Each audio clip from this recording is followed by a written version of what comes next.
জানি না কোন দিন কার সঙ্গে মালাকুল মউতের দেখা হয়ে যাবে, কোন দিন মসজিদের মাইকে আমার নামটা ঘোষণা হয়ে যাবে, মসজিদের পালকিটা আমার ঘরের সামনে দাঁড়িয়ে যাবে। এটা তো এমন পালকি, এটাতে একবার যারা শুয়ে যায় জীবনে আর দ্বিতীয়বার সুযোগ আসে। দুনিয়ার মানুষ নিষ্ঠুরের মতো আমাকে গোসল করাবে, আতর গোলাপ দিয়া সাজাবে, খাটিয়াতি করে ও জানা ও চেনা দেশের দিকে নিয়ে রওনা দেবে, আমাকে জঙ্গলের দিকে নিয়ে রওনা দেবে।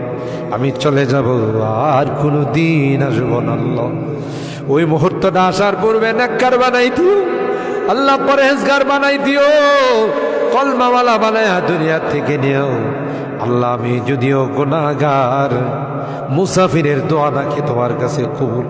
সাদা দাড়িওয়ালাদেরকে নিয়ে হাত উঠেছি আল্লাহ, আলেম উলামাদেরকে নিয়ে হাত উঠেছি, পর্দার আড়ালের নেককার দিনদার মা বোনদেরকে নিয়ে হাত আল্লাহ। যাদের হাতখানা পছন্দ হয় সেই হাতের ওসিলায় আমাদের দোয়াগুলো কবুল করে নাও।